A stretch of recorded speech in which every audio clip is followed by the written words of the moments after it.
All right, so I'm Gerry Bodeker from Oxford University and Columbia University in New York. Happy that Professor Jeffrey Sachs, University Professor at Columbia and Senior Advisor in Investigations, is able to give us a moment of time to give us a capsule on the World Happiness Report.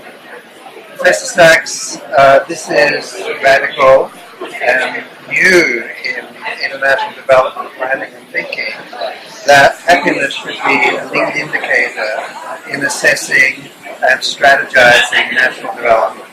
Can you tell us why this has come about, why it's important, and what you found? I think there's a big understanding worldwide that we need better metrics of well-being. Why are we doing things we're doing? Because we want to improve human well-being. We relied a long time on gross national product, and we understood that conveyed certain important information but failed in many other ways.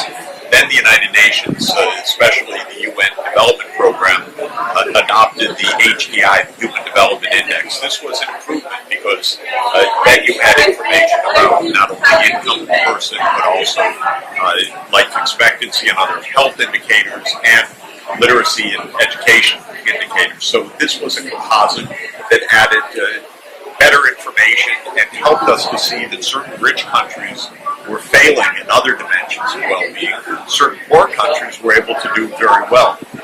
Then came the realization by many psychologists and an increasing number of social scientists that subjective well-being, meaning what people say about their own well-being, how they define their life satisfaction, even their moods, conveys very important information that helps all parts of society, whether it's government or civil society or doctors and other analysts, to help diagnose what could make people better off in a particular location.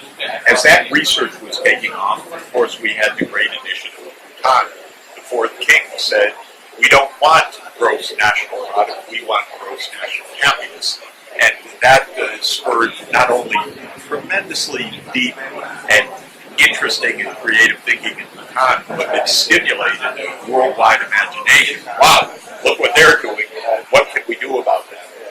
So I think that this is a widespread movement at this point. It includes policymakers, it includes several governments, the United Arab Emirates, the Ministry of Bien Vivir, of Good Living, of Well-Being in Ecuador, of course the Gross National Happiness Commission in Bhutan, and the World Happiness Report is part of this idea of analyzing, in our case, especially subjective well-being, its determinants, its distribution around the world, its changes from year to year, and a lot of people are finding that very helpful and informative.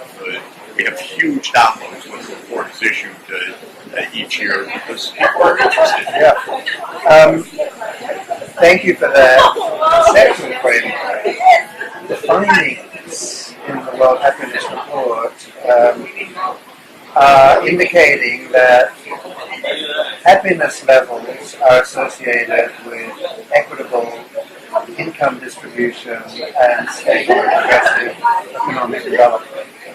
What we find, and especially each year, there's a wonderful statistical analysis by Professor John Helliwell, who has shown year after year a stable set of a few key explanatory variables that help to account for the cross-country variation of this subjective well-being. In our case, we use a so-called life satisfaction measure for value of happiness. Not happy yesterday with your mood good, but rather how do you feel about life and what Professor Laszlo and Professor Bayer, the co-editors, have shown is systematic determinants. Income per capita matters, but so does social support, so does health, mental health, of course, plays a huge role. So does the social conditions that people find themselves in, whether they trust their government. People are unhappy when they feel their government is a bunch of crooks. They feel happier when they can trust their government according to the rule of law.